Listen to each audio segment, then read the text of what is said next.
going? Yeah, baby. How many places are we unable to connect to today, huh? Huh? That's what I want to know, and I demand to know. And I will know, but probably not today. All right. Yeah, well, what matters is that we're here on D Live. That is what is good afternoon. Good evening. Good evening. All right. What song is this? Early in the morning, rising to the street. All right. How you guys doing tonight? Nice to chat with you. Nice to see you. How are things with you, my friends?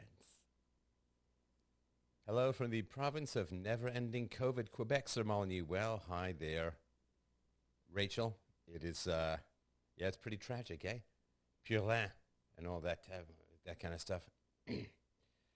All right. Oh, 1 month subscription. Thank you, James. Very kind. Very kind. And, yeah, we'll get started in a minute or two. But you guys get me some great questions. Just get me some great questions. Apparently, I only do good speeches when I'm given great questions. That's all I got. That's all I have. I am provoked into greatness. That's it. I don't even have a choice about it. It's just that I am gouged into glory. Why are most big-name CEOs so woke, Steph? Well, I guess, how's my day been? Oh, it's been great. Went and picked up some ducks. All right, hang on. Let me just start my recordings, if this is what we're going to be heading for. Yo, evening, my friends. So somebody asked me how my day was. My day was lovely. Thank you very much. Get to spend it with you glorious people this evening. And got to spend it with my daughter today. We drove to a farm and we got some ducks. We were only going to get one duck, but then the lady was saying that they get kind of lonely if they're all alone. So we picked up one call duck. We picked up one Pekin duck. And they one of them is 2 days old, one of them is 1 day old, and they are about as cute as things could be. They fell asleep on my lap earlier. And, you know, whatever troubles are going on in your life, whatever troubles are going on in your world, and there's usually some damn thing going on, it's hard not to get pretty damn zen when you've got two baby ducklings asleep on your muffin top. So, yeah, that's that's pretty sweet. So that was my day, and it just reminded me how glad I am to not drive too much in this life, because, man, there was some driving today. There was some driving today. My volume is a little low. Yeah, I think we can fix that. Volume is a little low. All right. How's that? Any better? Any better? Volume is a little low. All right. So let's get some questions in. I was just saying in the preamble to the show how I am only great when I get great questions. No pressure. But the quality of philosophy that we hand like a baton down to future generations comes entirely down to you poking my brain and stimulating me into great speeches with great questions. I don't know what they are.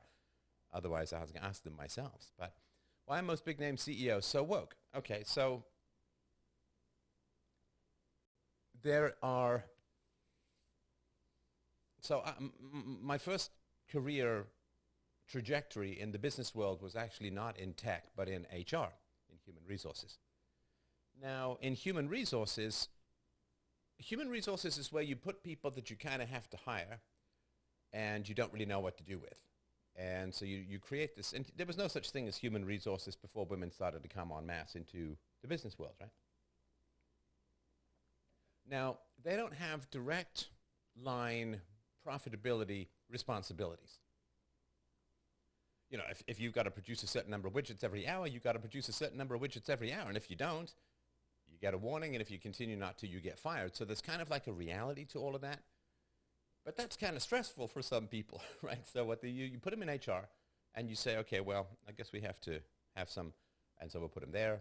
And they don't have any direct line responsibilities. It's really tough to gauge how they do. And so HR is to a large degree subsidized by regulations and requirements. And what happens in HR is you get a whole bunch of activists. Because activism versus profitability only occurs when you're really tied into profitability. So you get a lot of job security in HR because of regulations, and you end up with a lot of activism. And those activists in HR, like there's a lot of people who view the world as foundationally immoral, bigoted, sexist, racist, homophobic, and so on. And they'll smash just about anything in order to rid the world of the evils that they see. And they see those evils, just about everywhere, because they've been taught that all disparities in group outcomes are the result of bigotry, and there will always be disparities in group outcomes. That's one of the ways you define them as groups. And so you will never, ever solve that issue. It's a modern updating of the thought crime, right? So the thought crime comes out of various religious teachings. And the thought crime is if you look at another woman in lust, that's the same as cheating. If you look at another man's possessions with envy, that's the same as stealing, right? So the way that you paralyze the most moral among you, because the most moral among us are the ones who generally threaten the status quo, and the way that you paralyze them is you set them against themselves. So you give the most moral among you impossible to achieve moral standards. And that way they're paralyzed. And the greater their conscience, the greater their conscientiousness, the greater their commitment to morality, the greater danger they pose to the elites, and the greater paralysis they then occur. So what you do is you set absolutely impossible moral goals. And then the people most sensitive to immorality will end up in spiral, dry heave circles of guilt and recrimination, and won't pose any threat. They won't come up with UPB, they won't talk about taxation, they won't talk about the powers that be, they won't talk about the power structures. Because what they do is they obsessively sit in the dark and say, oh man, I did. I looked at somebody else's food and I really, really wanted it, and that's a sin of gluttony. So I really got to work on that. And then I saw a lingerie catalog and I felt lust. I got to deal with that. And you just set them obsessively focusing on every little impulse that their lizard brain kicks up. Call it evil, and you paralyze people with impossible to achieve moral goals. And not just impossible to achieve moral goals, but hell if you don't achieve those moral goals.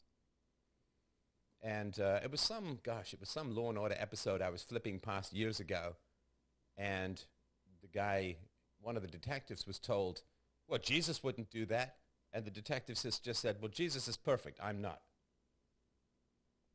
And that way he got to shrug off these endless and bottomless moral commandments.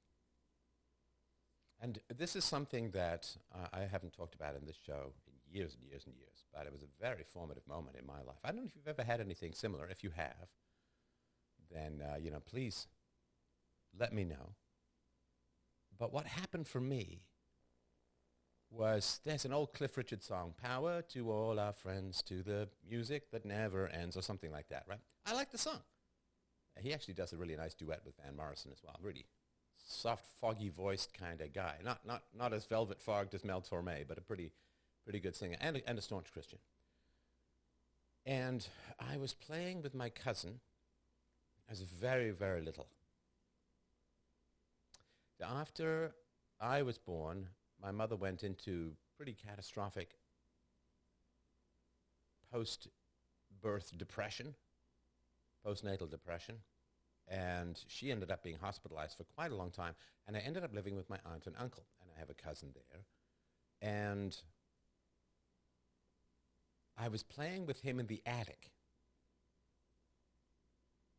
and I think that song was playing on a radio somewhere in the house, because I remember very clearly the tinny song. Now, you ever have it? Somebody posted in one of my social media accounts the other day, Don't I remember you from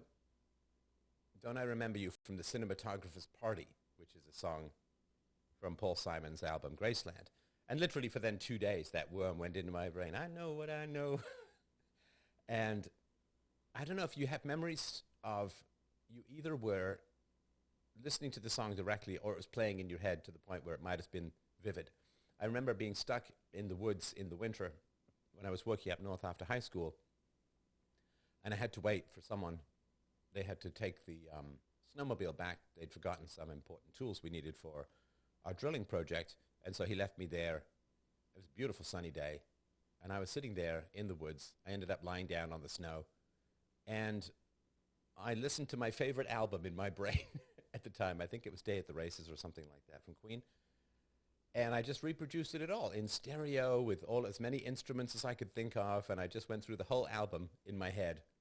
And you can get yourself to the point where you can really quite clearly hear it. Anyway, so I was playing with my cousin, the age of 2 or 3, in the attic of the house.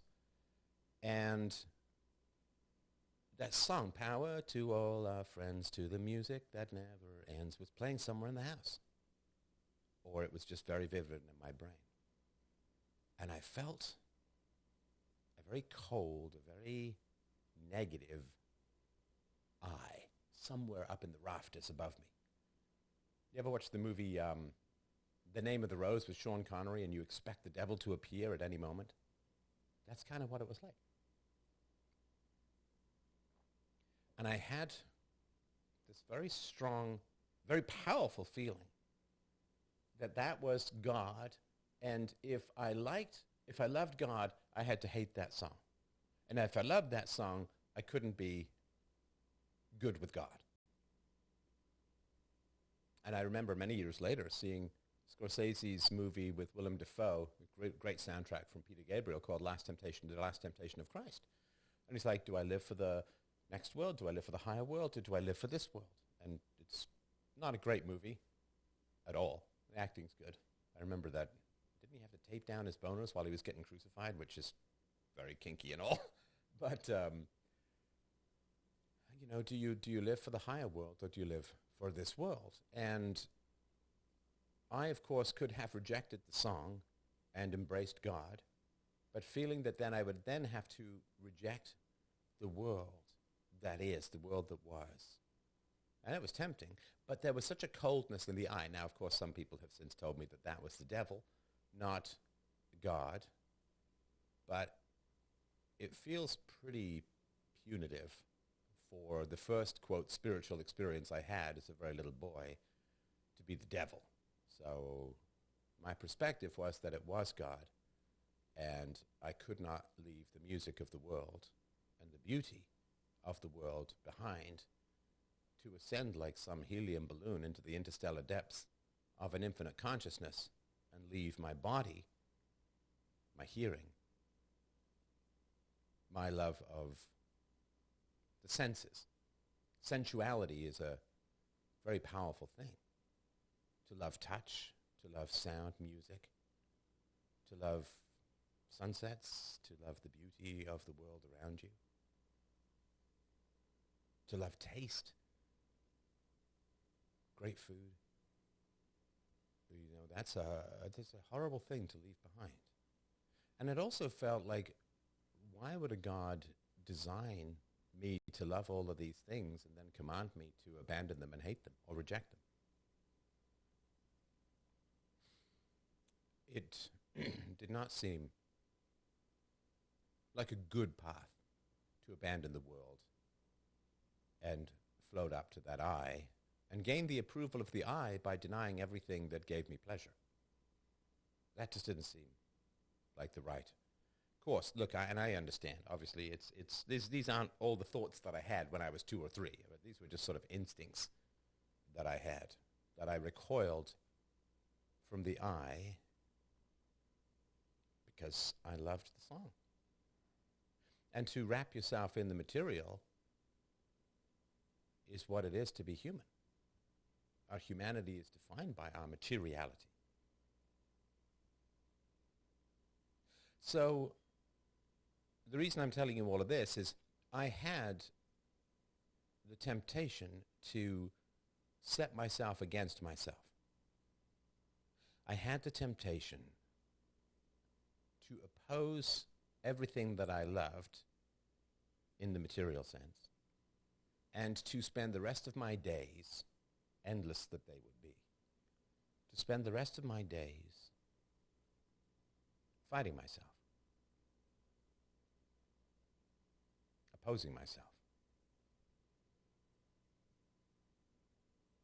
And the more you fight yourself, the less able you are to fight evil, which is one of the reasons why evil will set up impossible moral standards. And the tension and frustration that you have paralyzes you into fighting real battles. And that's why, like in this show, over the last 16 years, I've never set up an impossible moral standard. Not once, not ever, and never will I do so. To set up an impossible moral standard is to paralyze the moral muscles needed to oppose the evildoers in the world.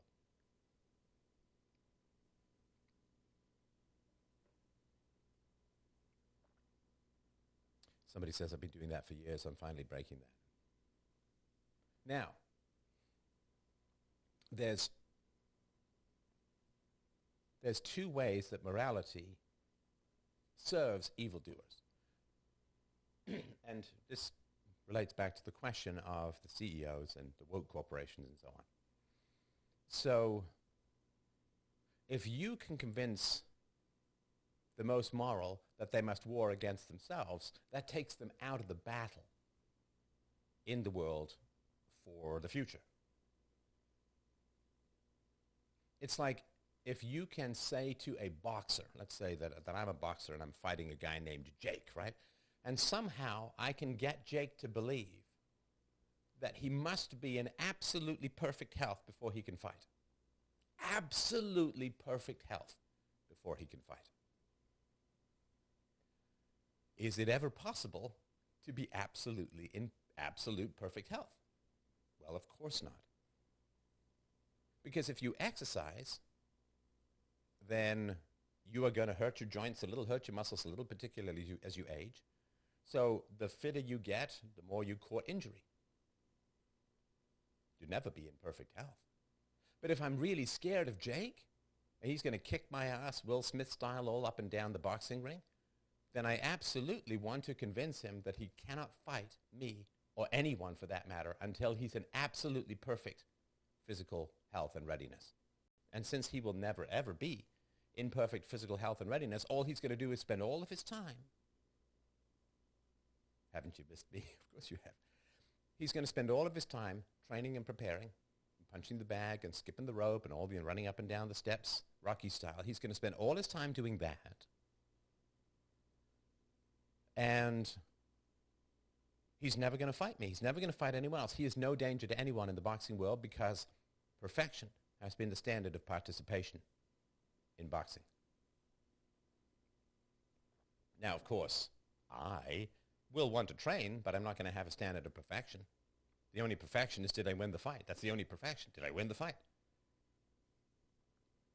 So the most dangerous people need to be infected with thought crime, that they must endlessly police themselves and run after a train that they will never catch called moral perfection. So that's the one side, right? That's the one side. Now, the other side is really quite different. And what that is you say to people, there are perfect moral standards, but I'm not going to set you at war against yourself. Oh no, because I need you to be an enforcer. See, the paralysis just takes out the strongest moral voices. But you need the enforcers to frighten and bully and put down everyone else, right? I talked about the slave-on-slave violence as the foundation of oligarchical hierarchies. You don't beat up the slaves, at least not too much, but you get the slaves to beat up each other for even questioning the system, right? So you need the enforcers. Now, the way that you get the enforcers, if you're in charge of the culture and so on, right? The way that you get the enforcers is you say there is a perfect moral standard that other people are violating. You are perfect. But those other people are really evil, and need to be punished for that evil-doing. You are morally perfect. Those people are morally evil and must be punished. And your morality is based upon punishing them. Your moral perfection increases as you punish the people who are the evildoers. So you take the universalists and the really strong moral conscience people out of the equation by giving them a fight they can never win against their own material impulses. And then you take the massive midwits and you say, oh, they're evildoers. And you're perfectly virtuous only insofar as you attack those evildoers. Those evildoers have been a lot of different groups. Doesn't really matter. It matters to the evildoers, of course. Hello, right? It doesn't matter in terms of our analysis. It certainly matters to the people involved, right? You've had your infidels, you've had your blasphemers, you've had your racists, you've had your witches, you've had your warlocks, you've had your devil worshippers, you've had sexists, you've had transphobes and turfs and homophobes. You create some group that you are morally obliged to attack and destroy in order to be virtuous. And that creates a slave-on-slave violence that keeps people distracted from the real powers in the world. Right, so you understand, if you can convince people to attack themselves, that takes them out of the equation of fixing society. If you can convince massive groups of people to attack others, then you create a kind of civil war in your society that has people fighting each other, right? Like that famous scene in Life of Brian when the revolutionaries are all fighting each other and the Roman guards are just sitting there like, oh my God, yeah, let them do their thing, right? We don't have to get involved. We can just beat up on each other. So the impossible moral standard in the past used to be no bad thoughts. Not even a bad thought, not even a bad impulse. A wet dream is a sin, right? Lust, unacted upon, is a sin. Even thinking about food makes you fat, morally, right? So give that impossible moral standard. That was in the past. Now, as people lost their faith in religion, in particular Christianity, you had to create a new impossible moral standard, right? Anybody know what the new impossible moral standard is? It's not bad thoughts. What are the impossible moral standards?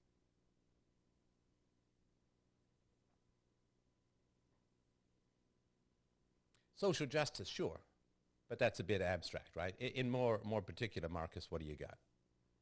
What is the impossible moral requirement to call a society moral, and it will never be achieved?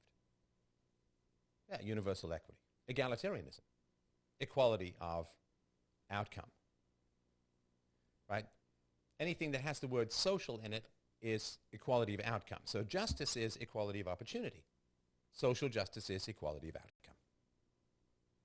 So if you can find any group that is underrepresented or claims that they are in any particular area, then you can claim that the only reason that there's not a perfect equality of outcome is because of racism, sexism, bigotry, exploitation, profit-seeking, price gouging, you name it, right? So before, you had to have no bad thoughts. Now, you have to have no, quote, inequality. No bad thoughts paralyze the moral actors. Equality weaponizes the moral actors. Now, once people have done deep immorality in the cause of virtue, right?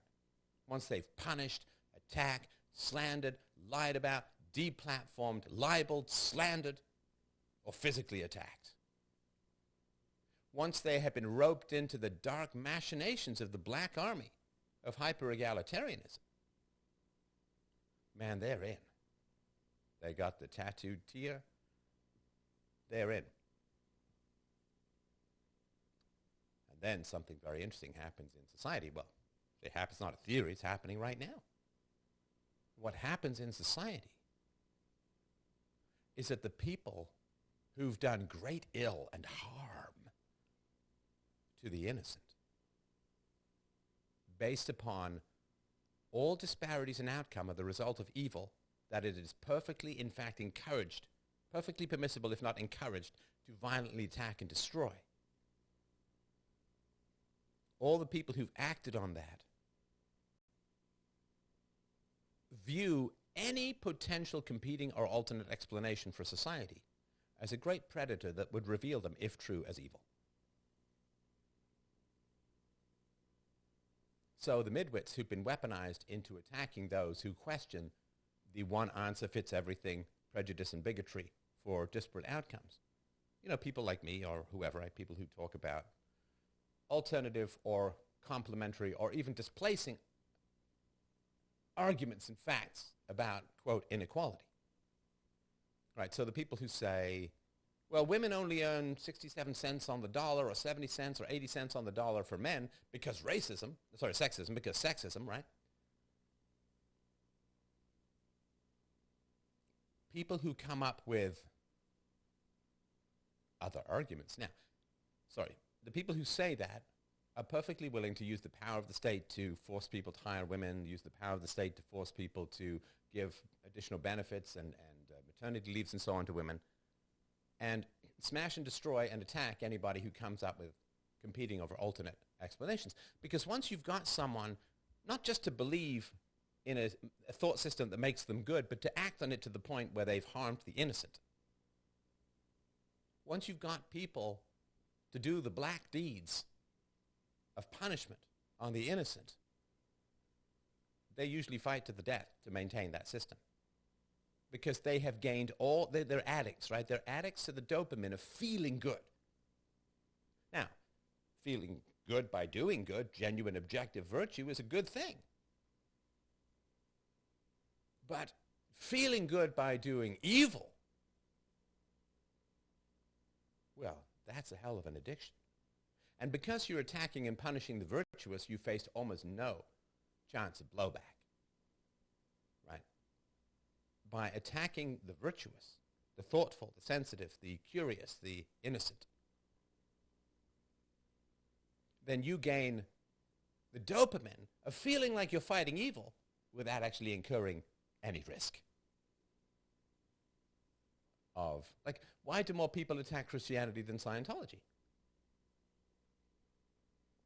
Scientology is heavily litigious, right?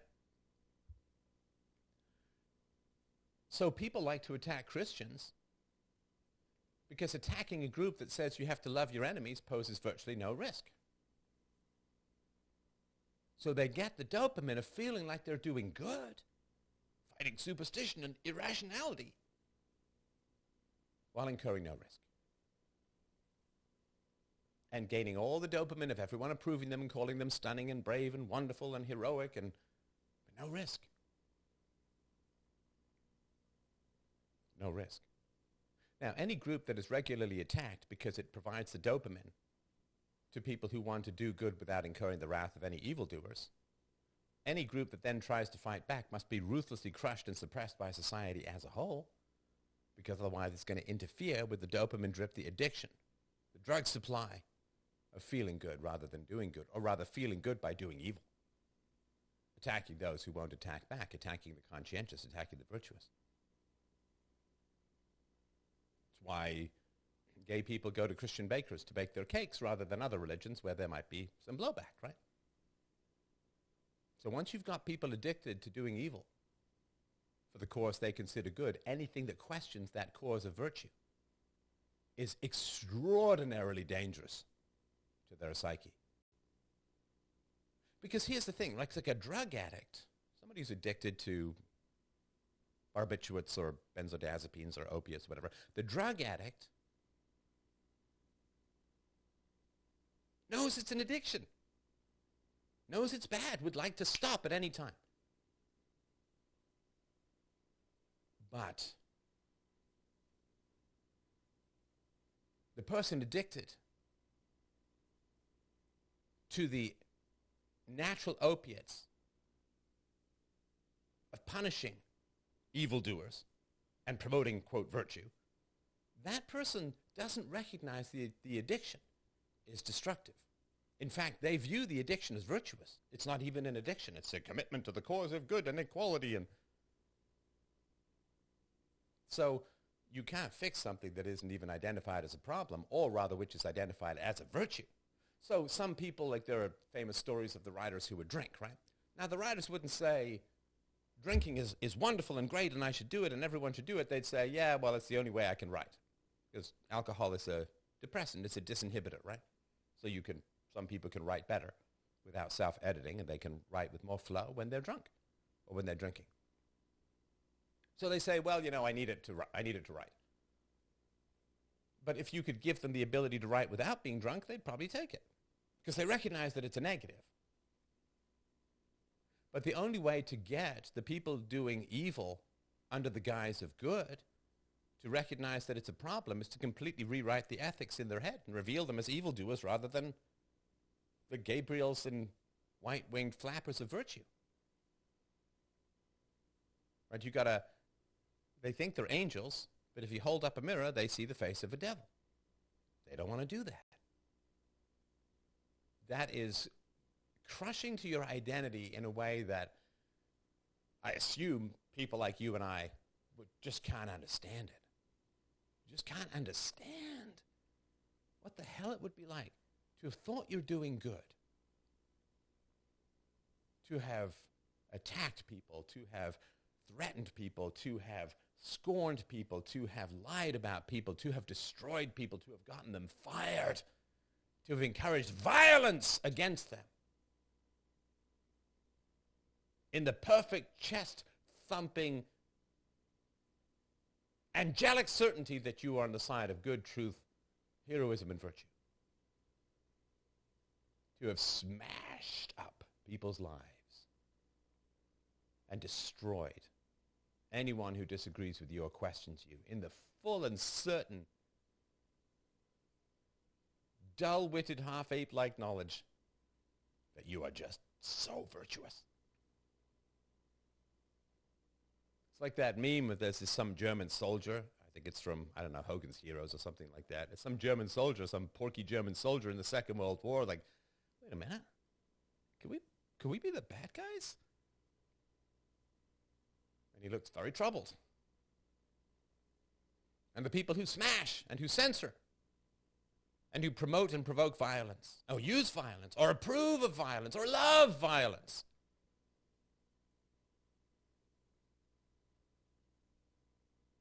if they think they're working for the cops, turns out they're working for the cartels, that's kind of a crisis. That's kind of that's a real, absolutely godforsaken existential crisis.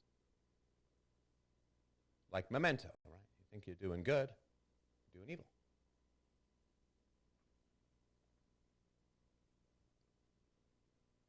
So CEOs are full of people who say the purpose of the power of this corporation is to do good.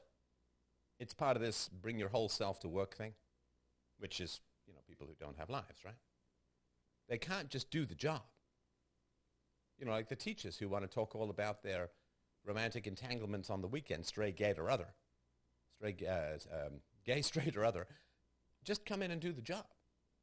But no, because you bring your whole self to work, and the whole purpose of the power of this organization is to promote equality and justice and virtue and egalitarianism, and to punish the evildoers, which, of course, once you're broken that way, you don't get much pleasure out of life except by smashing up other people that the powers that be have told you are immoral.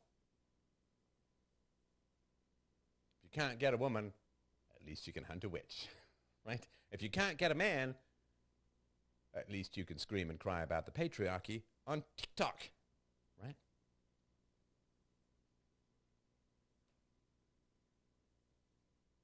Hands, are we the baddies? That's the one, right? The whole time I was growing up, I didn't know my teachers' first names. I didn't know whether they were married or not. I didn't know what they did out of school. They were there to do the job.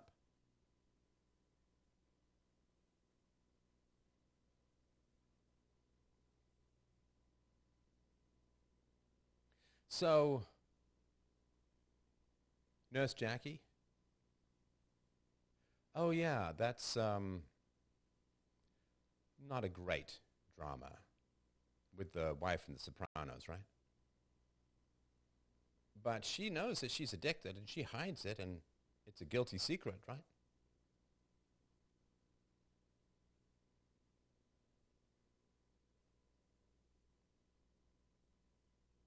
And it's funny because now we're in a place where, yeah, my kindergarten's teacher was Miss Sharon, never knew her last name. Yeah, for sure.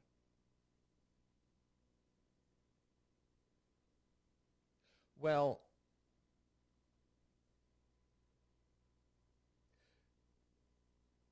it's funny how, we're supposed to rewrite our entire language and paralyze the free and easy communications of billions of people around the world to take into account what is a tiny minority of people with disparate viewpoints or disparate experiences. And, I guess the question is, okay, but on what principle are we doing that? On what principle are we doing that? Because we have to accommodate people in society and what they want? Not sure about that one. Not sure about that one, Chief. The vast majority of people, well, a significant majority of people in the West have wanted reduced immigration for the last couple of decades. Can't seem to provide that. But 0.1% of the population has a problem, and everyone has to change. Like, on what principle do we do that? I identify as a non-racist and non-white supremacist, in fact, an anti-racial supremacist, but nobody's going to grant me that, but I got to grant everyone else their language. Pretty wild.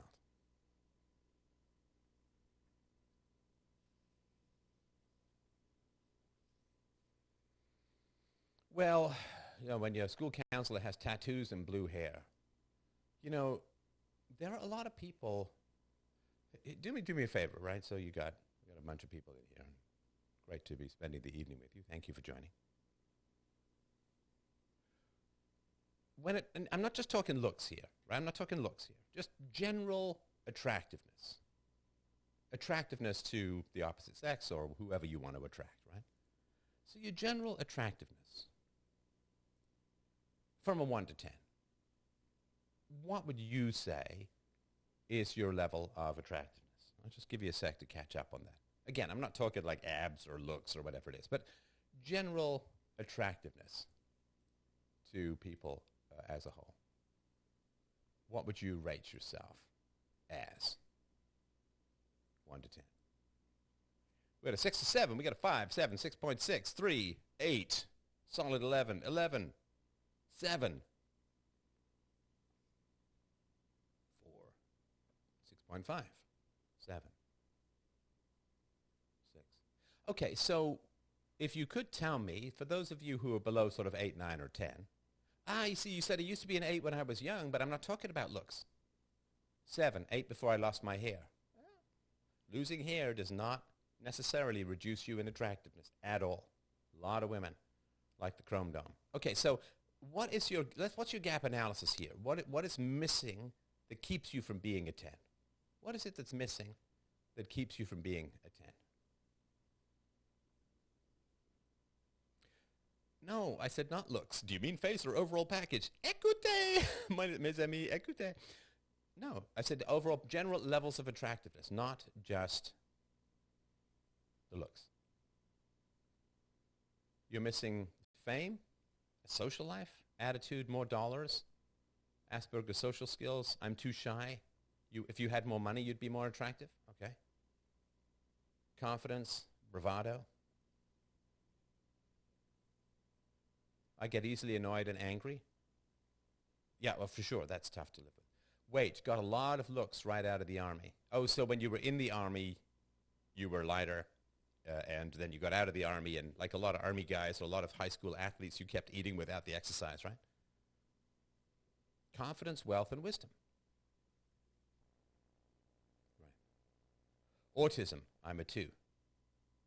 Maybe not to other autists, though. Having other women in your life makes you more attractive to women. I think lack of charisma is a huge factor too.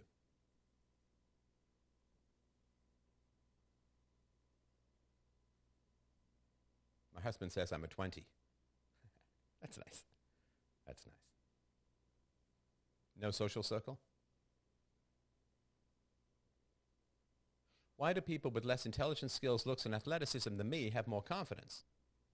Dunning-Kruger effect. You'll look it up. I've heard $250,000 raises the attractiveness of a short guy. Okay, so let me ask you this. So I'm going to give you a real tip here. It's going to change your life. That's why we're hanging out on a Friday night. It'll change your life, my friends. Change your life, my brothers and sisters. All right. So what are you doing? Just a tiny fact, the Will Smith, Chris Rock thing, that was all staged, not necessarily for anyone's sanity, though, just for money. No, I don't think it was staged. I don't think it was staged. No, they were genuinely surprised. They let, F-bombs go across the airwaves, which could have cost them significant things. No, it was not staged. People are like, oh, Pfizer's coming out with a drug for alopecia. No, it was not staged. It was not staged. So somebody says, what I'm lacking is a desire to relate to people. I'm horrified by how uncaring about existential issues most people are. Will Smith's wife is toxic. Well, it's funny, because she's played a real superhero, didn't she play wasn't she in some Matrix movie where she was like some gunner and some warrior queen, and after all, what is it, 40 fucking years of these, tough as nails, Ripley on a spaceship, bitches of warriorness and all that, right? What happens when a man insults her? I mean, it was a very tame and positive insult. I mean, come on. You're just like that really beautiful woman in that movie. What does she do? Because she played a real tough, many times she's played these real tough warrior chicks, right? What did she go up and hit Will Smith because she's a tough, strong, modern, empowered woman? Nope. Not even a tiny little bit. What did she do, my friends? What did she do? She just did the same damn thing that women have done since the dawn of time, which she said to a man. She shot her man that look that says, you go hit that guy or I'm going to make the next 2 weeks of your life a living hell. After all of that empowerment, she gets her big husband to hit the little guy. All right, so people say Will Smith was defending his wife's honor. That is BS. If Chris Rock called his wife a whore, I could see that. I'm sorry, what honor does his wife have? Didn't Will Smith's wife have an affair with one of her son's friends? The rapper August or something like that? Didn't Chris Rock's wife, didn't Will Smith's wife bang one of her son's friends and get into an affair with him? I don't think there is an excess of honor in that kind of situation. Yeah, she did, right? And she's had multiple affairs over the course of her, quote, marriage. What on earth honor? And, it's a real shame, too, because a lot of people, particularly black youth, they look up to Will Smith, right? The damage that he did in the black community in particular, but as a whole, the damage he did in the black community is completely appalling, right? Because they're going to be like, oh, just go hit guys who trash talk, right? So, oh yeah, Will Smith, what a tragic life. It's a horrible life. Will Smith is one of the good ones also. No, he's not. He's a cautionary tale. He's a cautionary tale about how easy it is to, okay, hit me with, we'll get back to the other topic. Okay, hit me with the why if you or someone you know is frightened of their girlfriend or wife. Hit me with the why if you or someone you know is frightened of his girlfriend or wife.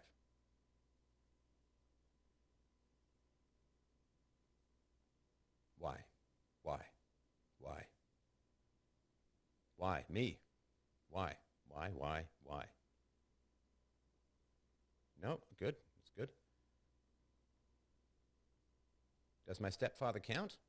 Is he someone you know? You know these categories.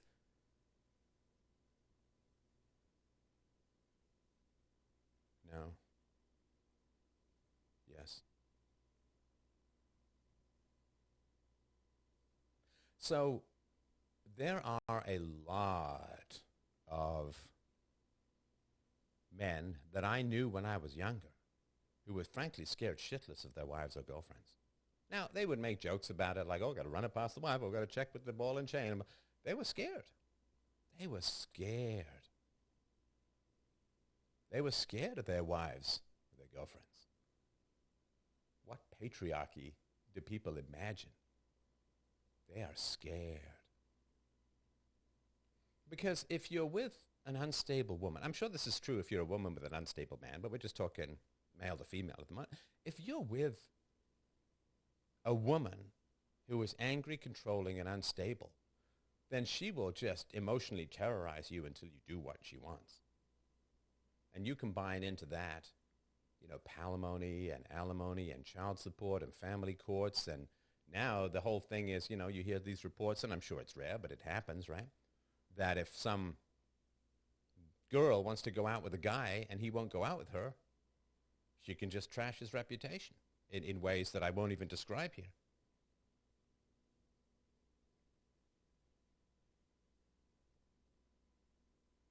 If I was scared about my girl, I would leave. No happy wife, happy life BS for me.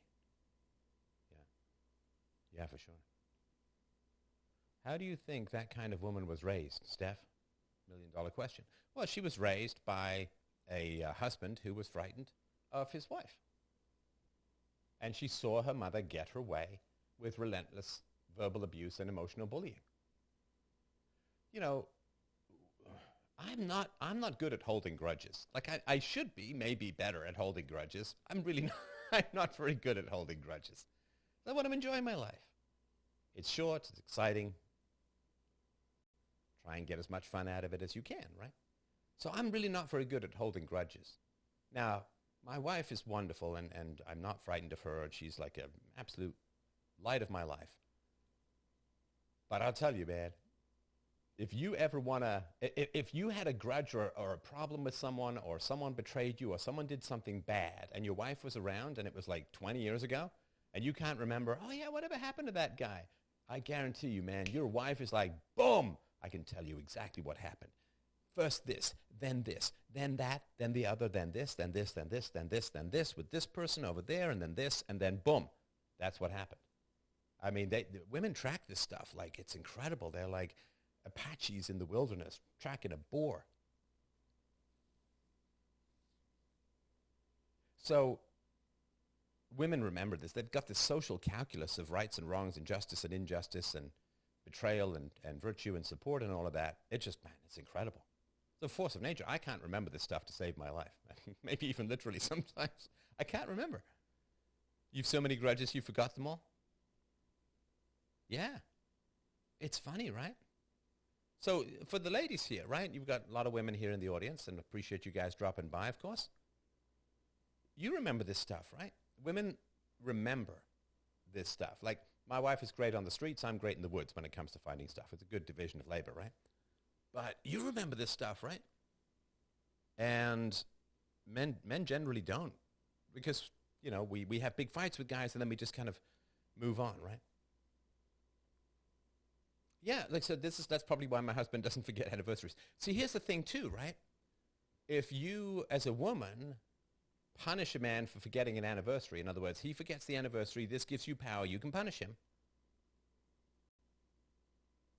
That's not good, right? Because you can get something out of him, but you won't be satisfied, you won't be happy with it. You need to understand why he forgets and, figure out his thing, right? Men, we're doing so much generally, it's just a blur of now. We just live in this blur of now, and the past, the future is all kind of abstract. We don't look left, we don't look right. We're like those horses with those blinkers. We're just getting things done. Monofocus, getting things done. Yeah, fight, apologies, and beer. Yeah, for sure. I've literally forgotten that I've had fights with people. Not physical fights, but, like real significant disagreements. Literally forgotten about it. But my wife doesn't forget, never forgets. And that's great, right? And that's great. My wife will bring up something I did 20 years ago. Women remember that stuff, and there's nothing wrong with that. Maybe combined with social media companies, not ideal, right? Is being a cuckold bad? Yeah. of course it is. If you love your wife, you don't want to share her with some other guy sexually because you could get her pregnant, which is going to screw up your marriage. He could injure her. He could turn into a stalker. He could badmouth her. He could publish videos of their sexual activities. You could give her some godforsaken crotch rot disease that then comes to you. She then has split loyalties between you, the father of her children, and one of her son's friends in this case. No, it's a terrible thing to do. Monogamy is civilization. Monogamy is civilization. Steph, how do you deal with people who call you insecure about your relationship? I don't deal with them.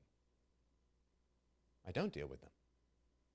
Why on earth would I deal with people who project onto me because they're only having a relationship with their own insecurities? It's nothing to do with me. You understand? It's nothing to do with me at all. No, I wouldn't have anything to do with that. Having countless half-siblings doesn't sound fantastic if you ask me. Yeah, of course. Of course. And especially if you have kids and your wife is hanging out with some other guy and banging some other guy. Is he going to be around your kids? How are you going to explain it to your kids? Oh, no, it's vile. It's gross. It's hideous. It's horrible. Do you think women remember events more because historically they've relied on men's status for mating? I don't know why women remember betrayals more.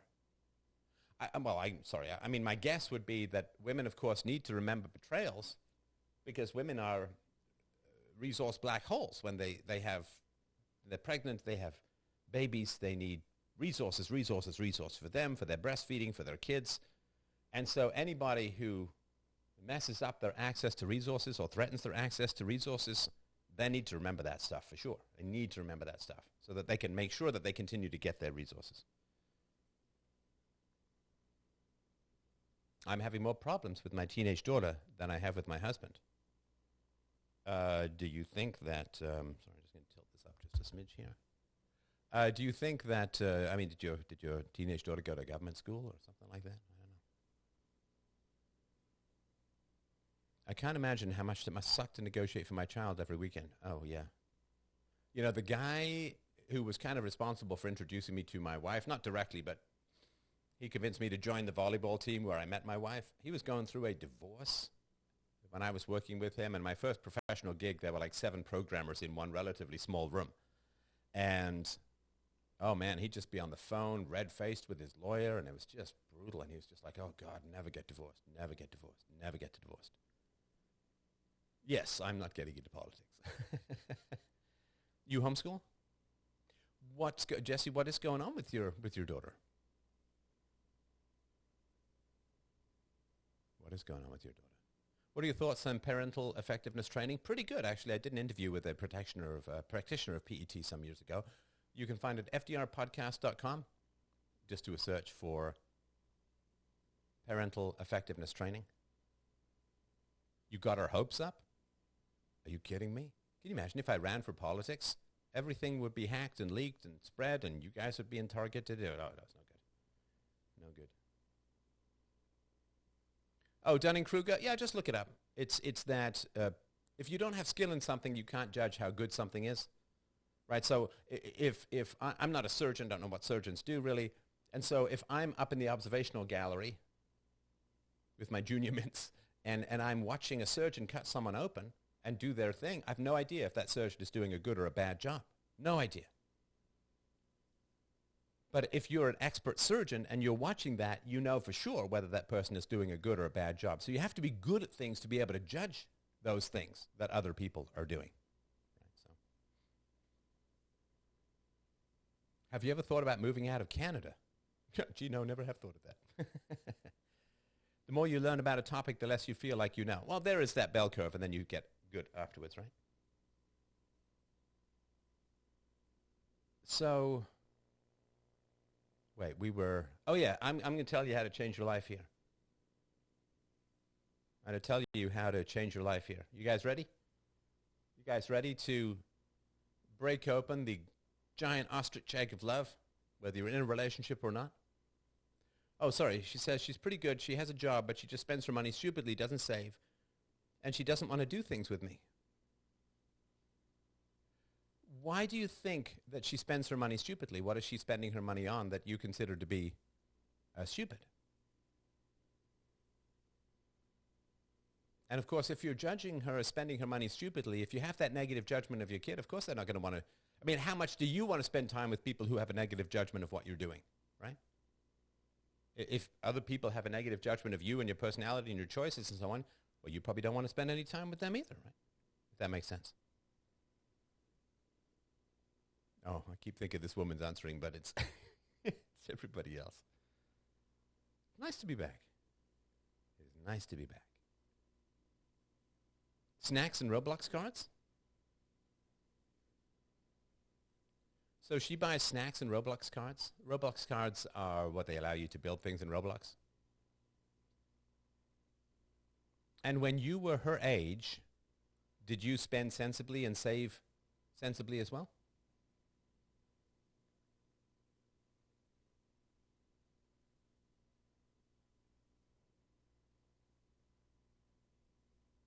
My brother was divorced and banging married women when I cut him out of my life. Am I overreacting? Well, I mean, you're not overreacting unless you don't want to get gunned down by some angry husband when you're hanging out with your brother.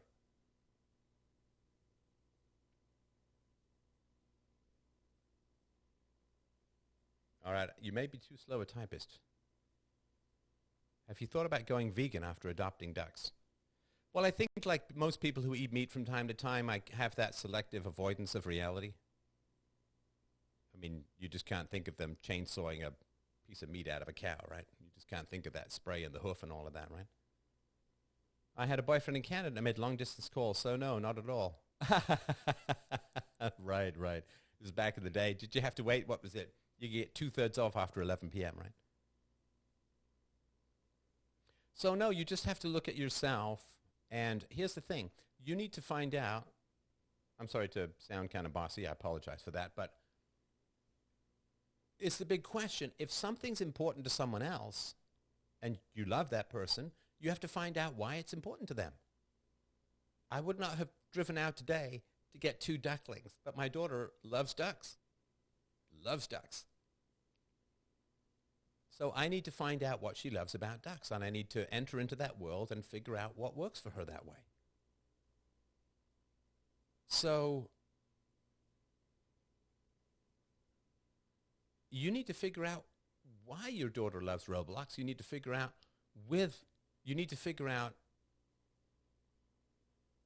what she's getting out of Roblox, why she likes the snacks, what they do for her. Enter into her world and figure out what's important to her. That's called, if you're just like, oh, the stuff you're spending money on is stupid. You know, like I could say to my daughter, these ducks are stupid. You know, they don't do anything for us. They can be expensive. You know, they can wake us up. They poop everywhere. This is dumb. What has that done? Do you homeschool your daughter? Yeah, of course. Well, so ducks are beautiful creatures. Okay, but not for everyone, right? I wouldn't get ducks if I wasn't a parent. So you got to enter into your daughter's world and figure out what's important to her and why. Because if you just stand back and judge what she values as dumb, what does that do? Well, first of all, it takes out the fact that everybody who's young spends money on things that don't matter as much to adults, right? Because they're young, right? Of course they do. Of course they do.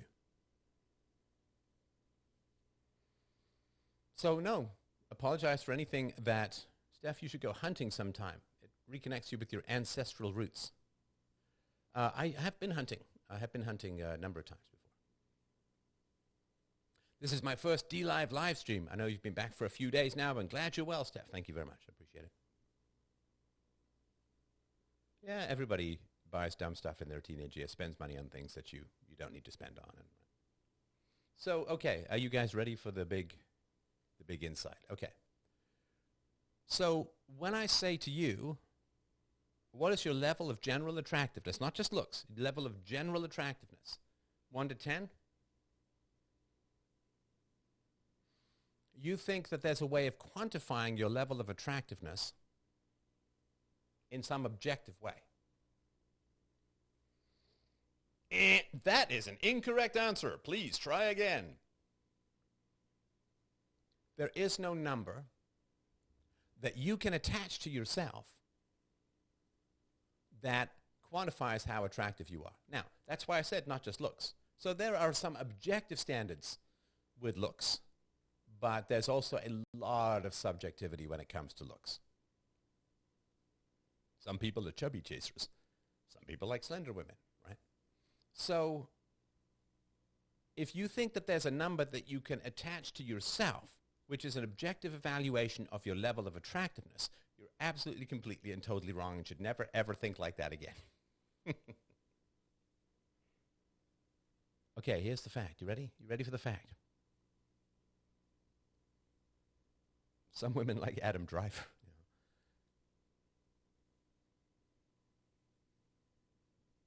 For someone out there, you're a 10. For someone out there, you're a 10. Now, this doesn't mean you can't improve and you can't deal with your short-temperedness or whatever it is, right? But for someone out there, your short-temperedness will be helped by being in a relationship. Just talking to the guy who said he's kind of irritable and short-tempered. Okay, so you're going to find someone. The reason why you're irritable and short-tempered is because it works with the people around you. But you're going to find someone who just laughs at your short-tempered and irritability and shakes you out of that habit because it ain't going to work with her. Because it ain't going to work with her, you're going to drop it. Because we do what works. We think we have all these personalities, and we just do what works. Everything that I've done has been stuff that works. May not work in the short run. Deplatforming will work in the long run. Essential truths, right? So you think that you have a level of attractiveness that is somehow objective out there in the world. There are some people who would absolutely love to be my wife, and there are some people you couldn't pay them enough to be my wife. What is my general, overall, objective, universal level of attractiveness? Can't be quantified at all. Not even close. Not even close. And I will tell you my secret. Are you ready for my secret? I always thought, from the time that I started dating in my mid to late teens, I always thought I was a total 10. Now, that didn't mean that I was going to be some giant supermodel or whatever it was, right? But what I thought was, I'm a total 10. I can't wait to meet someone who agrees with me. I'm a total 10. I can't wait to meet the person who agrees with me. Now, a lot of people will disagree with me and say, Steph, you're not a 10, whatever. I get that. Okay, so you go, keep moving until you find someone who is a 10. I'm not a 10 for you. That's fine. Different strokes for different folks. I'm not a 10 for you. But you got to wake up in the morning, you say, I'm a 10 for someone. And whoever gets my value is going to be very lucky. And someone is a 10 for me who won't be a 10 for someone else. You see, 10 is about compatibility, not about some abstract, platonic stick-on label of a number. You're a 10 for someone, and someone's a 10 for you. Like that old Grace Jones song, I'm not perfect, but I'm perfect for you. I dated a lot of women. I wasn't a 10 for them. I was enough to date. Some wanted to settle down. Maybe I was a 10 for some, but they weren't a 10 for me. So you keep moving until a little 10 on 10 action. Do you see what I'm saying? A little 10 on 10 action. Because if you sit there and you say, well, I'm a 7 because I'm too shy. I'm a 6 because I'm too shy. Okay, well, there'll be either someone who's as shy as you are, in which case you'll be fine, or somebody who values your shyness, maybe can bring you out a little bit. Maybe you tamp down some of their extroversion, and it works beautifully. Steph, but you need some good looks to at least get your foot in the door, no? No. No. You only need good looks for a woman who values looks. You've seen the people that Jennifer Lopez dates? Even she herself has said, look at the guy I date. Look at the guys I date. I'm not into looks. Come on. Women are into resources, which certainly helps, right? So assuming that I'm a 10 for someone, does that mean I have to search for that person? What if they're not a 10 for me? You see, if they're not a 10 for you, if you're not a 10 for them, they can't be a 10 for you. Right? So let's say they're perfect for you. Part of that perfection is they appreciate your value. That you share the same values, you share the same morals, you share the same world outlook, you share the same general levels of motivation and athleticism. And so part of the 10 is they value you. Does that make sense? I don't have much experience with women, period. I'd like to find someone like me or more extroverted. Yeah, again, totally fine. Look at Scott Adams' looks. Do you think age difference caused the divorce? Well, I don't think age difference caused the divorce. I don't know, obviously, but I know that Christina Basham said that the age difference became too big. I thought my wife was a 5 when we met. Now that we're happily married, she's a 10. Yeah, personality is so beyond important. Of course, yeah, personality is the thing. You're going to spend a whole lot of time in your life and in your marriage not between the sheets, right? What if I am a 5 and just settle for a 5 because I know I can't get a 10? Well, then you'll be unhappy and you'll be resentful and your relationship won't work. See, you have to find that person and see them for the treasure that they see themselves for. I always thought I was a great catch. Always thought I was a great catch. Bit of a better catch after therapy, but I always thought I was a great catch. Now, some women agreed with me. Some women didn't agree with me.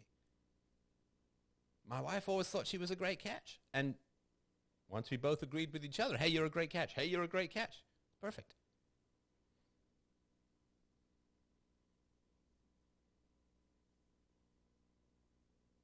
Do you think older women, like 30-year-olds, get mad at younger women dating men in their late 20s? Well,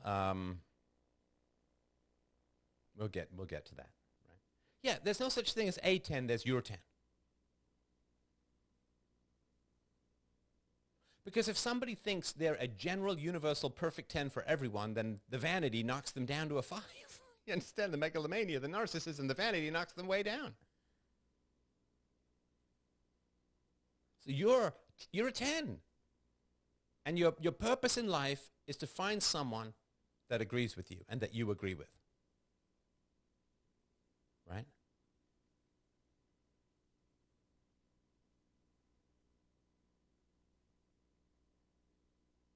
It's like saying, what is the perfect car? What car is a 10? Well, you can't answer that, right? If you have a necklace with your name in it, you're a 0. And what is it they say about the hoop earrings? What do women use them for? To place to hook their stilettos after the bar closes?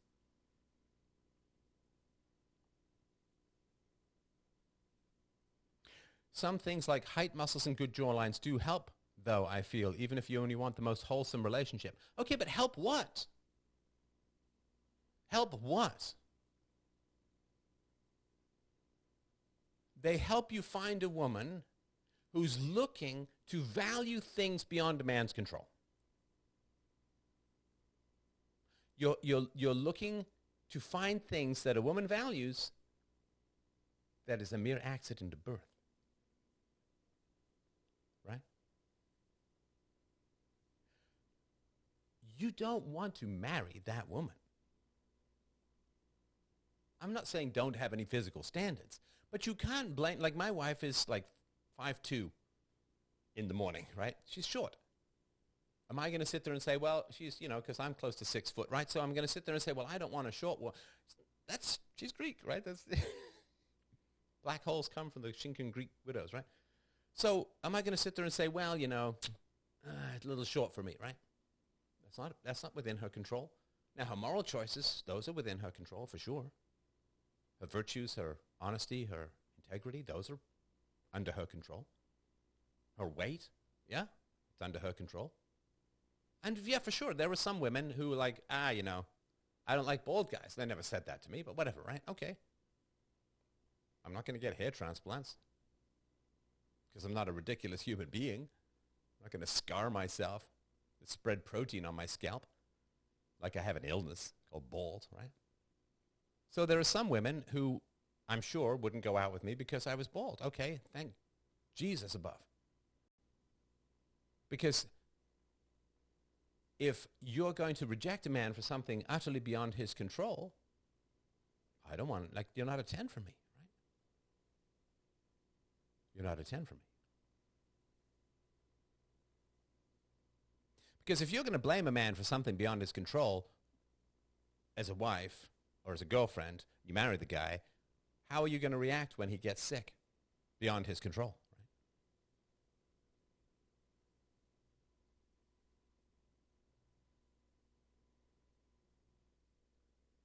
I'm a foot taller than my wife. Does not matter. No, it doesn't matter.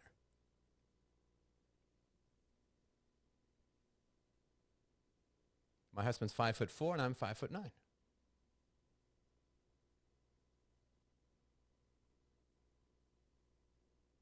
You should have a chat with a guy who's into the whole looksism black pill stuff. Would be interesting. I don't know what that means really. But you're a 10. See, here's the thing, too. If you go, because the 10 has to stay or grow over the course of your life, right? It has to at least maintain as a 10, right? So let's say that you get together with a woman because she's young and beautiful physically. Well, she's going to age out of that, right? You know, a couple of kids, she's going to get a little lumpy. I mean, have you seen Kelly McGillis lately? Have you seen Bridget Fonda lately? Right? So if you're focused on the looks, they're going to age out of their looks. I think I look great from 55, but I don't look as great as when I was 25, right? So there is no, the 10 that lasts has to be character. Because character, moral virtues, quality of honesty and integrity, those only grow if you're committed to them over life. Right?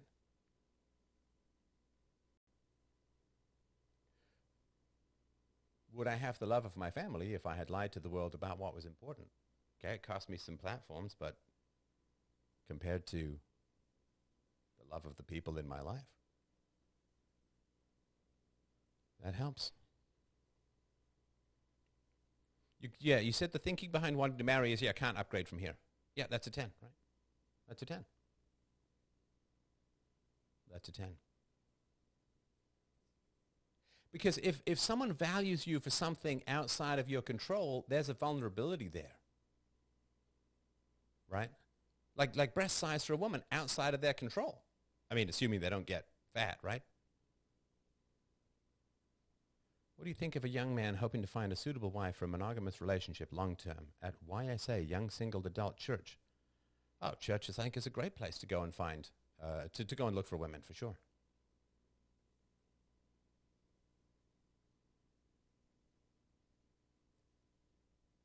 All right. What do we got here? Yeah, I got time for another topic. If you guys have any other comments or questions, I'm happy to talk about those. Do have me another topic, but I could wait for that if you want. Black pillars complain about the women that only value looks while they themselves seem to only value the women that only care about looks. I mean, looks are not unimportant in terms of how you present yourself and so on. Take care of your teeth. Brush them. Don't end up looking like Beto O'Rourke. Looks like a beaver addicted to sugar. Be reasonably fit. It's okay to dress up a little once in a while. Get a nice haircut. Take care of your skin. Get a little sun maybe. There's things that you can do to be attractive. But the most important thing you can do to be attractive is you're a 10. Look in the mirror every day. Say, I'm a 10. I'm a 10. For everyone? No. It's like, oh, honey, can you get me an extension cord? I need to plug something in at a distance. and then she brings you the extension cord and you say, wait a minute, this doesn't work in human. It's like, but it works here. We're not in human. That's being a 10. It works for her. She works for you. Based on virtue, shared values, honesty, integrity, courage. She's got to wake up and say, yeah, I'm a 10. I can't wait for someone to figure that out. I can't wait to figure that out from someone else, right? People often throw away the greatest value in their life. And you can just swoop in and grab it.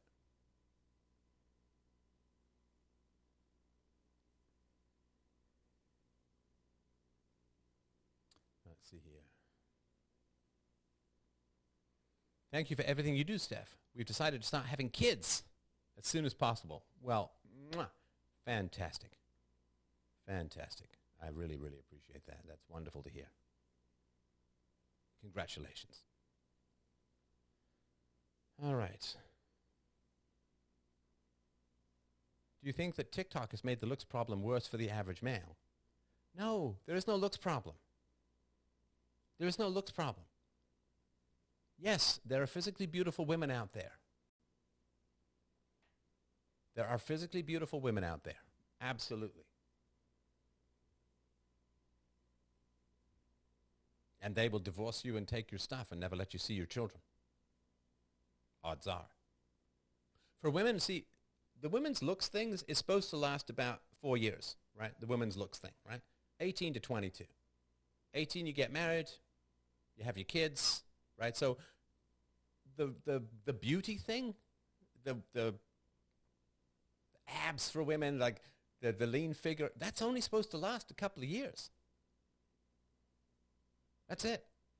Now, this stretching it out into your 30s, your 40s, your 50s, Botox and makeup and like liposuction is like, no, it's only supposed to last. What are you doing? Talk about perpetual adolescence. Women complain that men, with the perpetual adolescence, just want to play video games. Trying to milk your looks past your early 20s is retarded. Because you're supposed to have used them to get a quality guy, settle down, have some kids by the time you're in your mid-20s at the latest. Right? Mid to late 20s, in many cultures, you're called the leftover. So, yes, of course, men are attracted to physical beauty. I get that. Women are attracted to male physical beauty. I get that, for sure. But there's no problem. If a woman won't date you because of your looks, bullet successfully dodged. Because you'll never feel loved. If someone loves you just for your looks, you will never feel loved.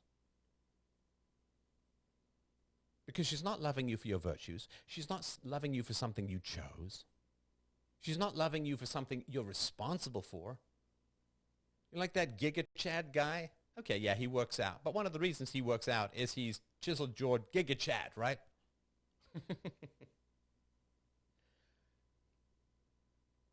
So he presents himself as a cartoon. Actually, what was it? Some woman asked him to come on her podcast. He's like, what the hell's a podcast? Some Eastern European model of Giga Chad, right? So he presents himself as such a cartoony G.I. Joe. Is he going to be loved for who he is? Is he going to be loved for that which outlasts the muscles? Is he going to be loved for who he is? That's what we need. Got to be loved for who you are, not just what you look like. Now, part of who you are is being presentable and clean, appealing. But if you pursue a woman solely for looks and she says no to you, she's just saved your ass. She has just saved your ass. I'm not kidding about this. Because she's a drug addict to male attention. She's a drug addict for male attention. Women get dopamine from male attention. They love it. And there's nothing wrong with that. That's why we're all here. I'm glad that that's the way it is. But they're supposed to actually choose. In the late teens, early 20s at the latest, they're supposed to choose their man and then put the looks aside. Successfully achieved, orbit achieved. You're supposed to throw away the rocket when you break into the upper atmosphere because it's empty. Right? A woman's beauty is a short-term propulsion mechanism to get her the highest quality man she can. And then it's supposed to be poured into the next generation, kids. Right?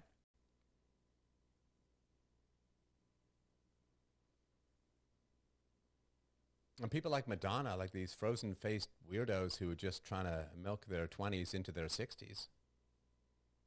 I mean, that's really sad. And she is alone, isn't she? She divorced Guy Ritchie or whatever it is, and it's sad. You just can't feed, because she got the dopamine of massive male attention. They're a drug addict. And because they're a drug addict, like if a woman was addicted to cocaine, would you marry her? No, of course not. And a woman who is, putting the selfies out and getting all the male attention and the likes and the, oh, you're so hot and the thirst and all of that, she is an addict. She's a drug addict to the dopamine of male attention. She's an addict. I'm not kidding about this. Straight up addict.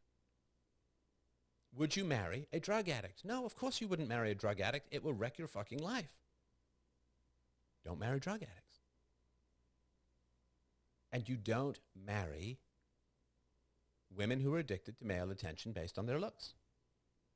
I mean, you don't marry women who are addicted to male attention at all because they're using nature or God-given hormones to feed their own ego rather than create the next generation.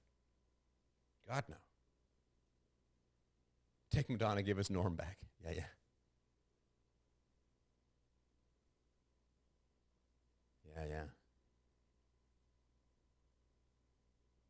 Look at Joan Rivers. All of her cosmetic improvements, did it win any man over? Yeah.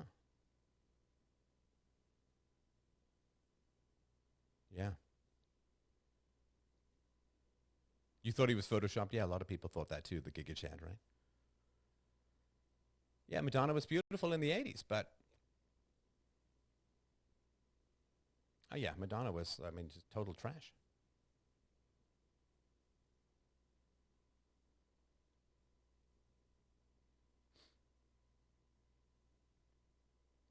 They say if you were a drug addict, you still are a drug addict, even if you're better now. Well, if the woman has gone through a lot of therapy and trying to figure out, it's bad relationship with her dad and all that kind of stuff, right? So, you can solve that kind of stuff. I don't know if you're forever a drug addict. Oh, I've got an addictive personality. I think that you really do want to focus on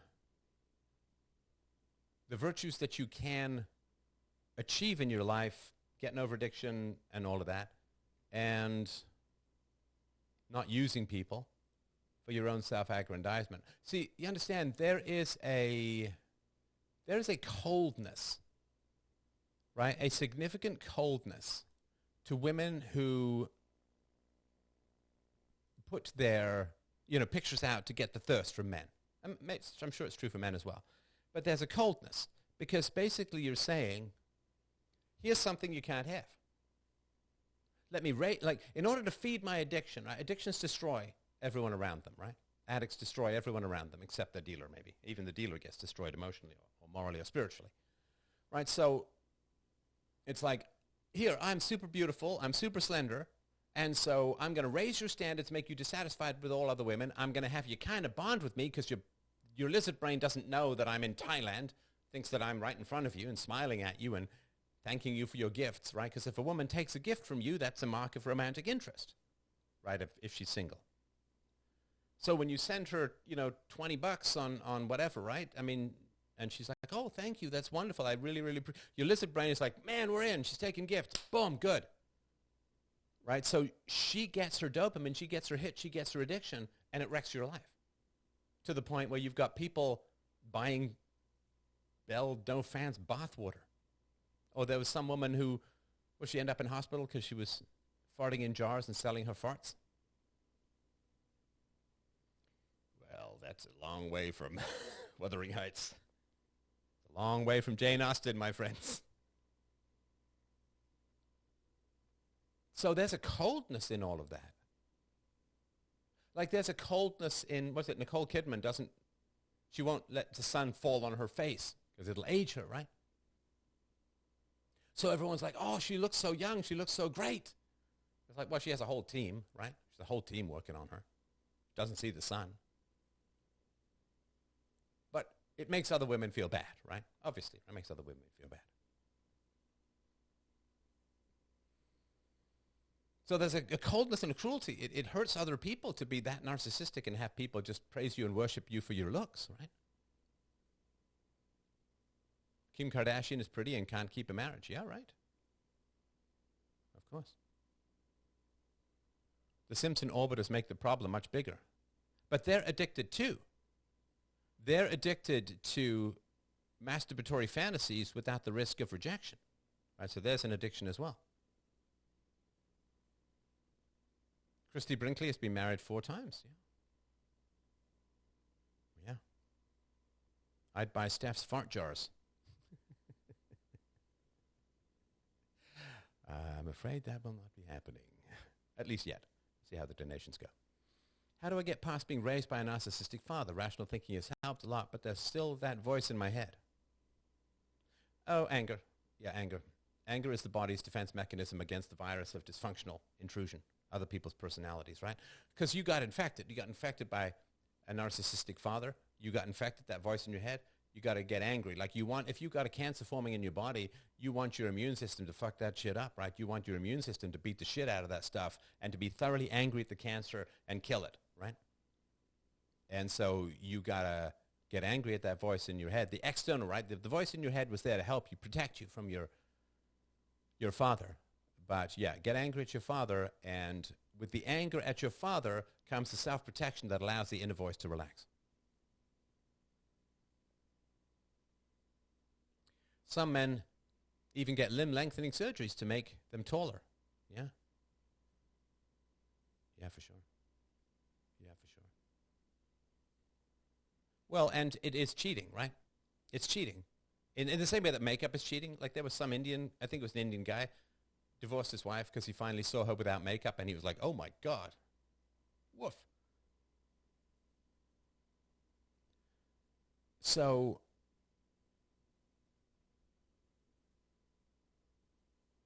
if a man artificially raises his height, then what he's doing is he's saying to the woman, your children will be tall,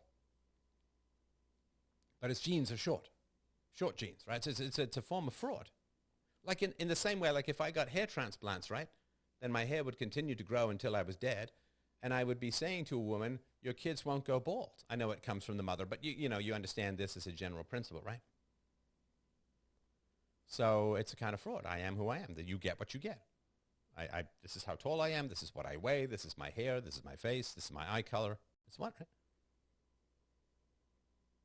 So no, you don't defraud people. Because if you defraud people, you're saying, well, women isn't going to like me unless I'm taller. That's really sad, right? Contacts are a big genetic fraud. Well, it's not a genetic fraud if the woman says, I wear contacts. Right?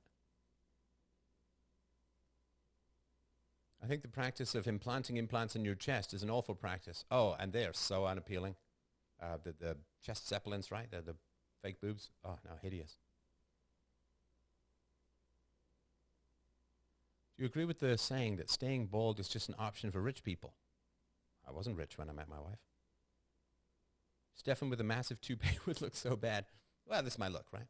I mean, if there was some pill you could take to grow hair, I wouldn't take it. My wife wouldn't let me. My father was bald at 18. I feel bad for him. Why? Why? You understand that bald evolved because women choose bald, right? Bald didn't ever evolve for women because men wouldn't choose bald women. But bald evolved for men because women choose bald men. So, Steph, what you're describing reminds me of the works of Bret Easton Ellis, who isn't shy from shallowness and beauty-obsessed indifference. I don't quite understand that sentence, but Bret Easton Ellis, isn't he the guy who wrote American Psycho? Did I have that right? Because I did a book review on that, or a movie review on that was fantastic. Bruce Willis looked so cool bald. Sorry to hear about his problems. Yeah. Oh, the guy's a real workaholic, right? And was he 67? and he's got aphasia, problems processing language. Could come from strokes. He's on a movie set. I assume vaccinated. Who knows? Mr. Clean is really popular with the ladies. See, here's the thing, too. Like, you can be, being bald, I said this before, right? Being bald is like being small-boobed. So if a woman, you can be small-boobed if you're fit, but you can't be small-boobed and fat. So for a guy, you can be bald, but you can't be bald and fat. So it's actually a kind of focus to work on your exercise as well. Yeah, I never quite warmed to Bruce Willis as an actor. Gosh, what was that second movie he was in after The Sixth Sense from M. Night Shyamalan, where he played the guy who kind of became a superhero or something like that? What was the name of that movie? That was bad, man.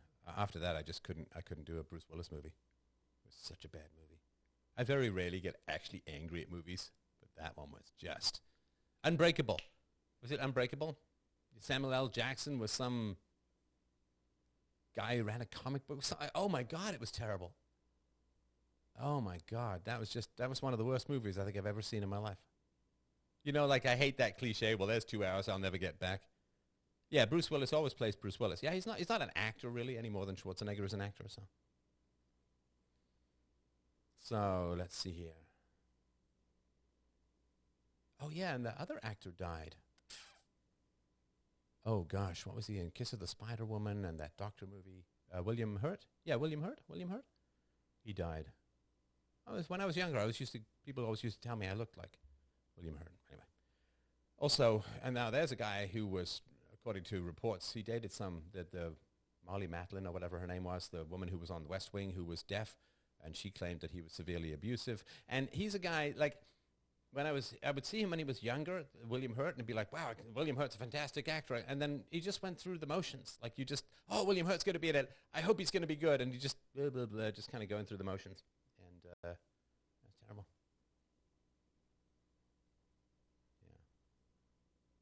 I mean, divorce, bad relationships break a lot of people, break their creativity, break their talent, or you name it, right? I don't like women with red lipstick. Not a fan. Yeah, I mean, red lipstick is highly manipulative because it indicates sexual desire where none is present, right? Red was the worst ones he did. I mean, the man's been just about in everything, man. For $50, he'll come and wax your car. That guy is like total workaholic. Although he was pretty funny in Ocean's 12, playing himself. I thought that was kind of an interesting thing. You know, in that being John Malkovich kind of way. I'm not going to talk about who I stay in touch with or not stay in touch with. Just, I mean, in general, not people now. Never found makeup attractive. Maybe I'm crazy. My wife doesn't wear makeup. It's amazing. Well, you get to see your wife for who she is, right? I mean, it's funny because I don't put on any makeup to get in front of a camera, and I know that people who wear makeup in front of the camera look better. But I won't do it. No, thank you. Oh no, we are purity spiraling on makeup now. Oh, that is a very defensive statement, my friend. That is a very triggered and defensive statement. Purity spiraling. Like, no, people are just talking about whether they like or don't like makeup. What is purity spiraling? That's a very witch hunty kind of statement. It's a very Spanish Inquisition kind of statement. What do you think about the disgruntled guys who go overseas to Asia to find a woman? Okay, so I'll just give a little thing here, and we'll close up for the night. So this is my topic, right? And I'll do this with the actual articles at some point. But you know, there are a lot of men are mad at women. A lot of men are mad at women for running to the government. A lot of men are mad at women for voting for the left. A lot of women get dumped on by men for the socialist, the nanny state, and for not being available and for dating, and then finally wanting to settle down when she's broken by, you know, a whole series of centipede penises crawling through her nether regions, right? So men are mad at women. I understand it, but I'll tell you, man, you know, man to man, dude to dude, come on. Let's be real. Men are mad at women like Republicans are mad at the government because somehow they imagine that if they had the same power, they would handle it so much better.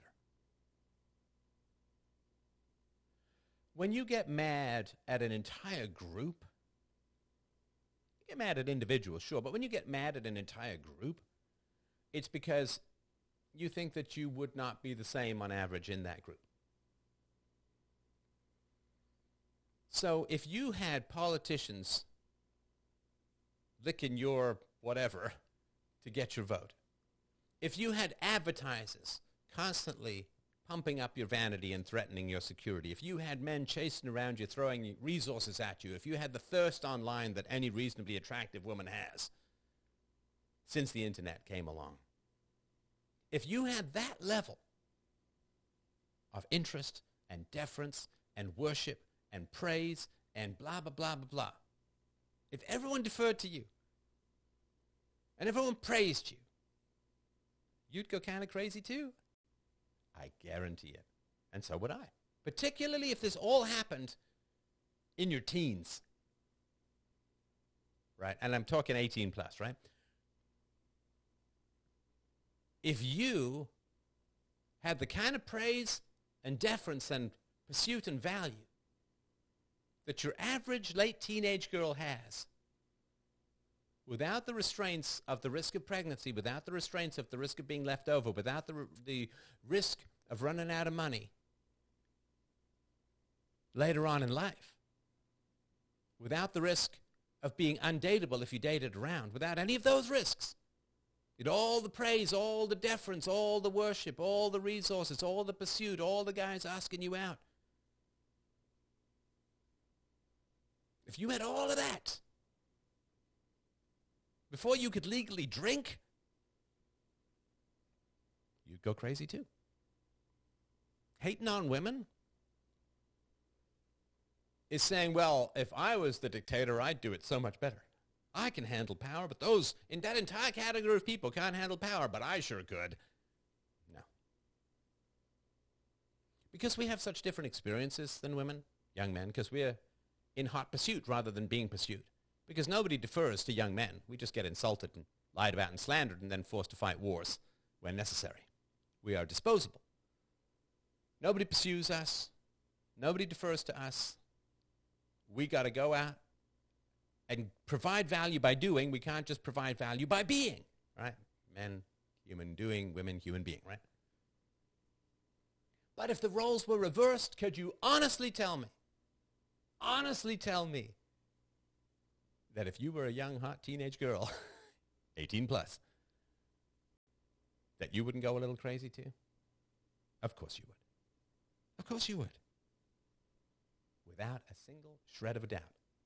On aggregate. Now, maybe individuals wouldn't, and there are some very attractive young women who don't go crazy, who understand that it's the luck of the draw and the fortune of the hormones and so on, right?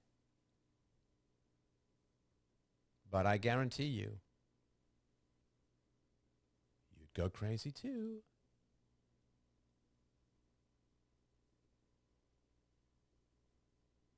You'd go crazy too.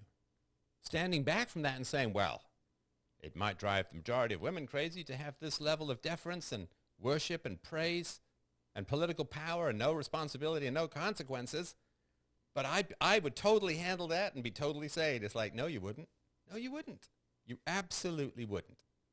You can't extract yourself from the general bell curve of human nature and say, and even if you would, right, even if you would stay sane with all that deference and worship and power, maybe you would stay sane, but the vast majority of men wouldn't. But see, men as a whole getting mad at women. You would be the same, on average in aggregate, as women in that situation. I would use the one ring to do good. Yes, that's right. It's the Boromir fantasy, right? Galadriel, right? Satan. It's the great temptation, right? Back to the eye in the attic. So, how can we help women from that situation? Well, the first thing you need to do is to sympathize with a world that is steadfastly driving women insane right? This is the goal of the radicals, the revolutionaries, the Marxists, the neo-fascists, the postmodernists, is to drive women insane. And how do you drive people insane? You remove reality from them. You remove pushback, consequences, limits. You appeal to the latent narcissism and grandiosity that's in all of us. Well, except me, of course. Right? The whole purpose of modern culture is to drive women insane, to make them mental. And it's working. I want you to look up a graph for me. Antidepressant use, white women, over time. Are you ready? Antidepressant use, white women, over time. I mean, it's a straight up spike. It's like watching the money printing over the last 2 years when 80% of US dollars have been created in the last couple of years. You understand? The purpose of modern society is to drive women insane. Now, you can drive people to craziness through rampant abuse, but they push back and they recognize that as a negative situation, so there's a good chance they bolt out and be cured. But the best way to drive people crazy is to remove from them any negative consequences for bad choices. I mean, if you want to grow a criminal, if you're a parent and you want to have the biggest chance that your kid is going to become a criminal, then remove from them the negative consequences of their own bad decisions. Cover up, pay up, bully anybody who criticizes. If you want to make people crazy, make them invulnerable. Make them bulletproof. Seriously. There's no better way to kill someone than to convince him he can fly. He'll jump off a building for you. Men have not been targeted at with the same level of psyops that women have. We men, I mean, we've kind of been insulted, but the insults are not for us. Right? The whole patriarchy and misogyny and all of that, you understand, we feel the effects of that, but we're just innocent bystanders. We're like in the blast radius. The purpose of that is to make women feel that they don't need men. Because once women feel that they don't need men, women become enormously unattractive. I mean, you can see Kevin Samuels doing heroic work every night on YouTube on this, right?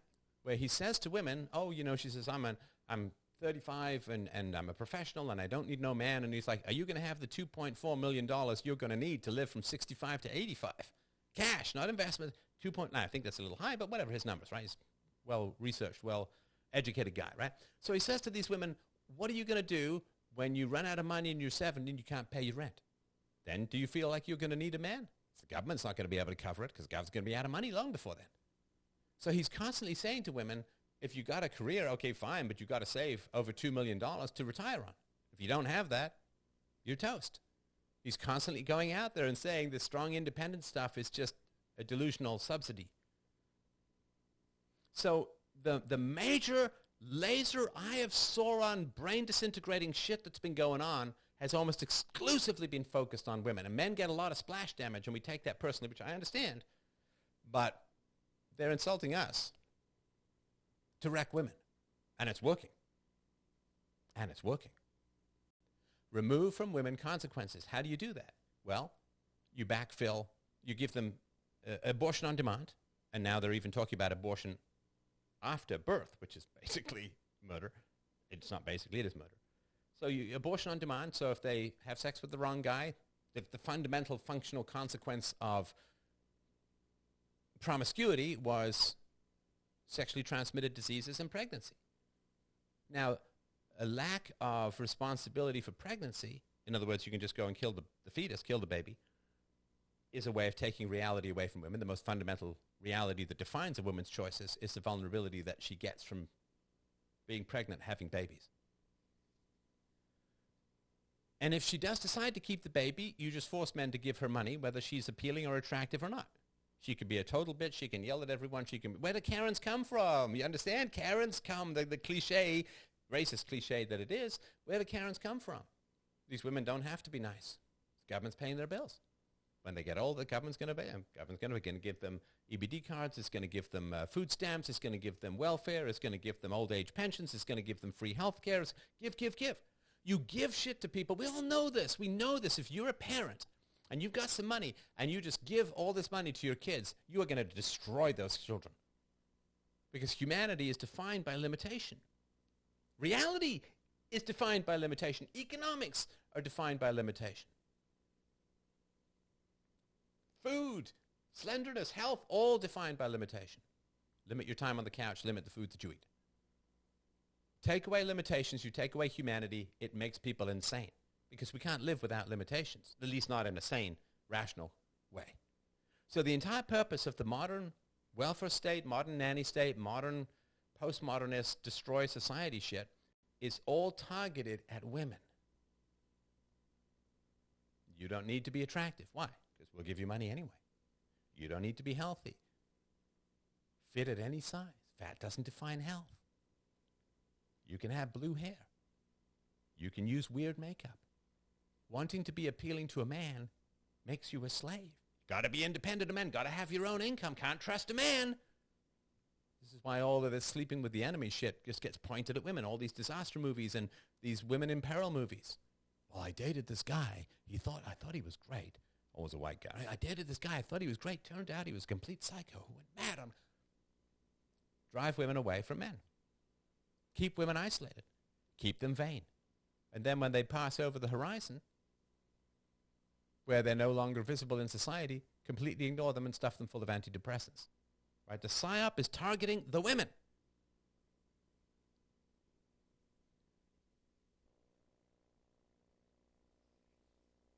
I've always hated the song, Girls Just Want to Have Fun. I'm not against pleasure and fun, but please, bruh. bruh. Yeah, women are being attacked as young as early teens. Yeah, for sure. And now, can't even define what a woman is. This explains why they go mental when we say that taxation is theft. Taxation is enabling all this. Yeah, for sure. Yeah, 35 is a geriatric pregnancy, right?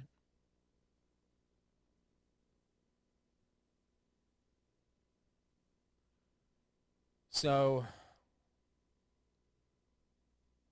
just recognize that, like, if somebody had been raised in a cult, wouldn't you have some sympathy for their strange ideas?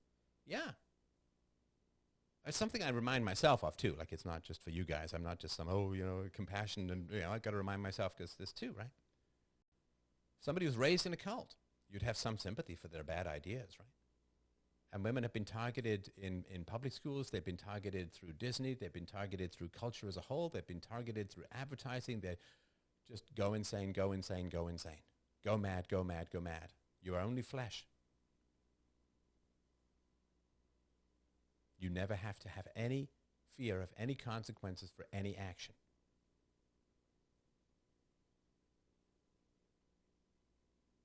It dissolves people's sense of reality. There's a reason why so many kings were insane, because they didn't have any consequences to their behavior. Well, some, I suppose, right? They could have a revolution or whatever it is, right? So, what are your plans for the future? Rebuild the show as best I can. freedomain.com/donate if you would like to help me out. Yeah, my 16-year-old female students cry because they can't have children because it's bad for the environment. I told them rubbish. They reported me. Yeah.